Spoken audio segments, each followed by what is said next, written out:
దక్షిణాది రాష్ట్రాలకి ఈ కేంద్రం నుంచి వచ్చే నిధులను బదిలీ చేసే సంస్థ నాగపూర్లో ఉంటారు. ఈ రికార్డులన్నీ వాళ్ళకి పంపిస్తే వాళ్ళు కర్ణాటకకు వచ్చే నిధుల్లో మనకి ఈ తుంగభద్ర బోర్డుకు వాళ్ళు ఇవ్వాల్సింది ఎంత డబ్బులు ఉంటే అంత డబ్బులు మనకి జమ చేస్తారు.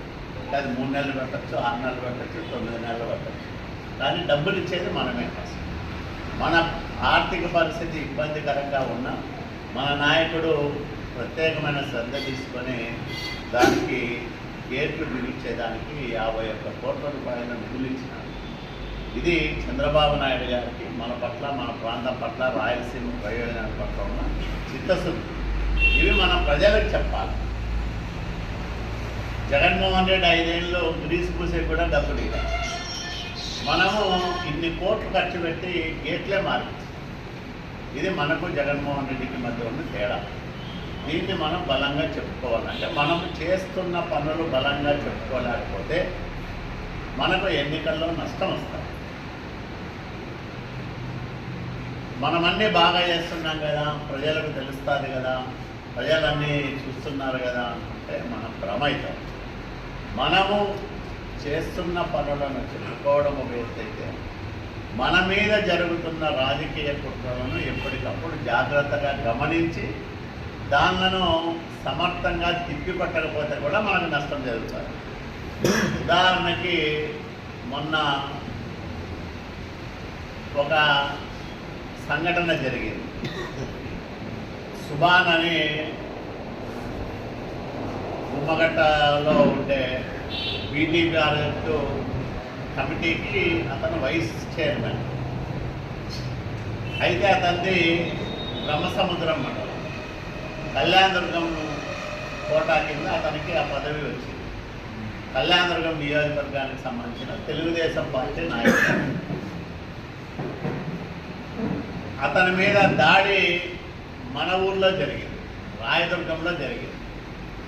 ప్రపంచం చదివిన వాళ్ళంతా ఏమనుకుంటున్నారు, రాయదుర్గంలో తెలుగుదేశం పార్టీ నాయకుడు పైన దాడి జరిగింది అనే అనుకుంటారు కదా. అవునా కాదా? అది ఎవరు చెప్తారో, ఇతని కళ్యాణదుర్గం నియోజకవర్గము, దాడి జరిగిన ప్రదేశం మాత్రం రాయదుర్గం పట్టణం అని. దాడి జరిగింది. దాడి చేసిన వ్యక్తి ఓర్వెల్లు నాగిరెడ్డి అని, అతను బీజేపీలో ఉండాలని చెప్తా ఉన్నాడు. పేపర్ వాళ్ళేమో వైసీపీ నాయకులని రాసినారు పొద్దున్నే. నేను పొద్దున్నే పేపర్ కూడా చూడలే, ఎందుకంటే నేను ఆ రాత్రే విజయవాడ పోయినా. ఆ పేపర్లో రాసినారు, ఇప్పుడు ఇన్సిడెంట్ జరిగింది, దాడి జరిగింది, ఈడ పెట్రోల్ బంక్ దగ్గర దాడి జరిగిందంట.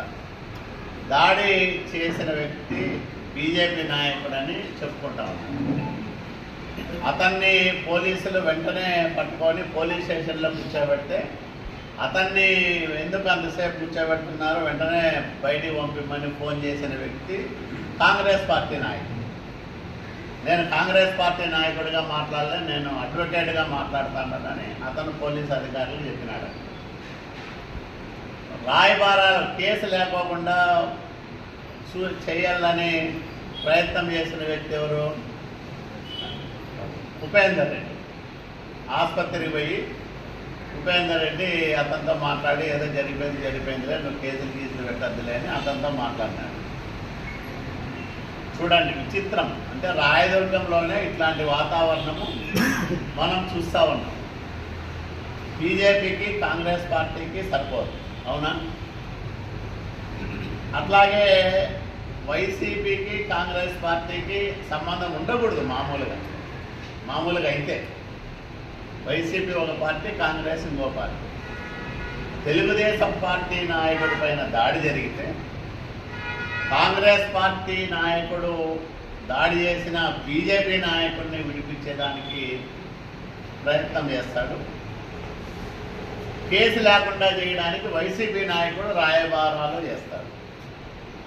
అంటే ఇక్కడ ఏమర్థమవుతుంది? కాంగ్రెస్ పార్టీ ముసుగులో ఉండే నాయకుడు, బీజేపీ ముసుగులో ఉండే నాయకుడు, వైసీపీ నాయకుడు, వీళ్ళందరూ ఒకటైన అర్థమవుతుందా లేదా? అవునా కాదా? వీళ్ళందరూ ఒకటే అని మనకు అర్థమవుతుందా? పోనీ మనకి సంబంధం లేదు, మన నియోజకవర్గ నాయకుడు కాదు, మనమేమి దాంట్లో మనకి అయ్యో పాపం అనుకున్నాం. తెలుగుదేశం పార్టీ నాయకుడి పైన మన ఊళ్ళో దాడి జరిగింది, అయ్యో పాపం జరగకుంటే బాగుంటుండే అని అనుకున్నాం మనం, అంతే కదా. మీరైనా నేనైనా అంతే అనుకుంటాం కదా, మన ఊర్లో అట్లాంటివి జరగకోకుండా బాగుండేదని అనుకుంటాం. దాడి చేయమని మనం చెప్పాలి, లేకపోతే దాడి చేయించుకోమని మనం చెప్పాలి, లేకపోతే కేసు పెట్టమని మనం చెప్పాలి. కనీసం నేను ఆసుపత్రికి పోయి పరామర్శించను కూడా లేదు. ఉపేందర్ రెడ్డి పోయి రాయబైరాలో చేసినప్పుడు నేనేం పోయి చేయలే, నువ్వు కేసు పెట్టావు లేకపోతే ఇంకోటి అని చెప్పి. కానీ మొత్తము పొద్దున్నే మరుసటి రోజు పొద్దున్నే మెట్టుకోవడం రెడ్డి లైన్లోకి వచ్చినాడు, ఓ స్టేట్మెంట్ ఇచ్చినాడు.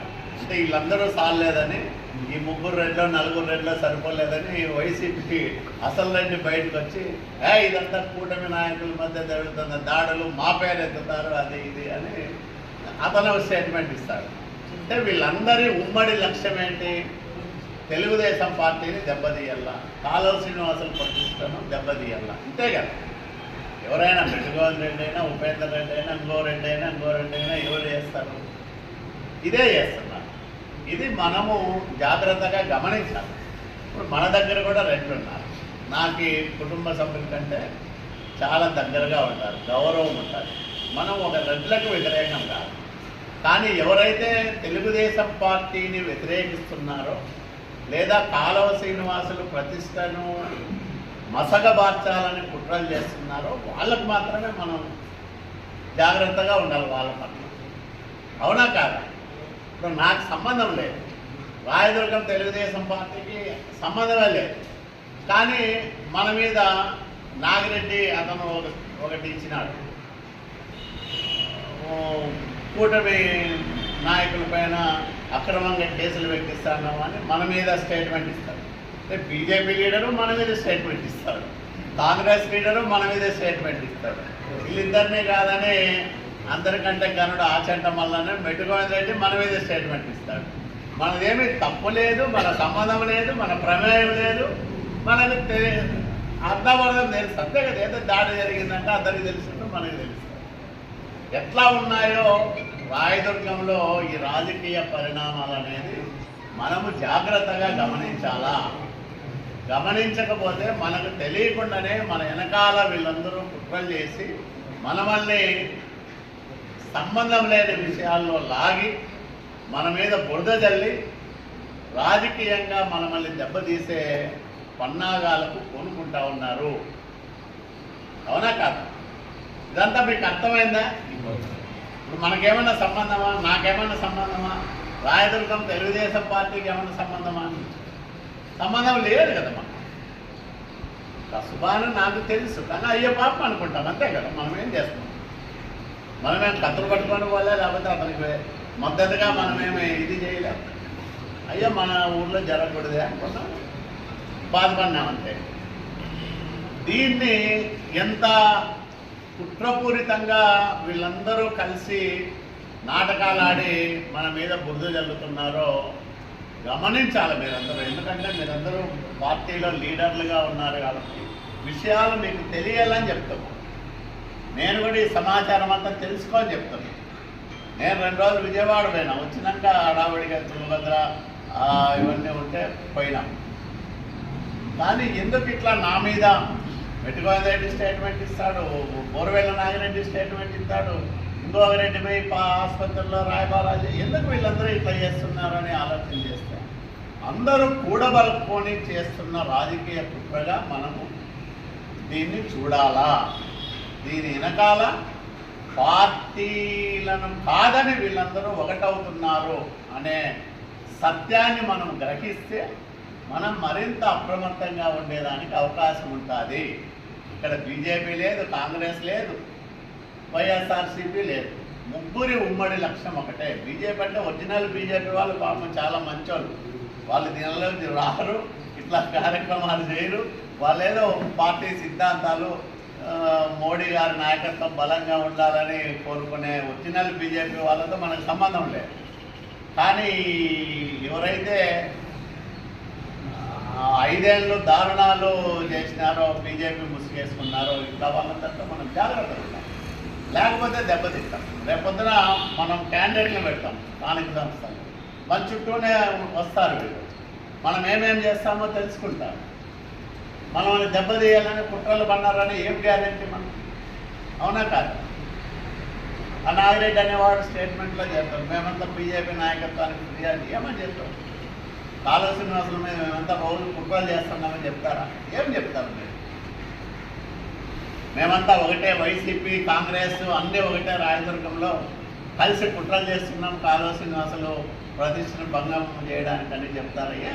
ఏమి అధిష్టానానికి ఏం చెప్తారు? మాకు లేవా? మేము చెప్పలేమా? మీకంటే బలంగా ఉన్నాం కదా మేము. ఇట్లా అంటే ఒక నీచమైన రాజకీయం చేస్తున్నారు రాయదుర్గంలో. దీని పట్ల మనమందరము జాగ్రత్తగా ఉండాలా, అప్రమత్తంగా ఉండాలా, ఐకమత్యంగా ఉండాలా. చిన్న చిన్న విషయాలకు మీరు వేషజాలకు పోవద్దండి. ఇది మన ప్రధాన లక్ష్యం. మన పార్టీ మరింత బలోపేతం కావడం, మన ప్రధాన లక్ష్యం మనం స్థానిక సంస్థల్లో గెలవడం, మన ప్రధాన లక్ష్యం మళ్ళా 29 ఎన్నికల్లో తెలుగుదేశం జెండాని రాయదుర్గం కోట పైన ఎగరేయడం. ఇది మన ప్రధాన లక్ష్యం కావాలా. ఇది జాగ్రత్తగా మనమందరం చిన్న చిన్న విషయాలంతా మనసులో పెట్టుకొని ఏదో అలిగేది సలిగేది ఇట్లాంటివి లేకుండా అందరం ఐకమత్యంగా ఉండాలా. మనకు పార్టీలకు అతీతంగా మన పైన జరుగుతున్న కుట్రల పట్ల మనము జాగ్రత్తగా ఉండాలని పదే పదే మీ అందరికీ నేను మనవి చేస్తూ ఇక్కడ సెలవు.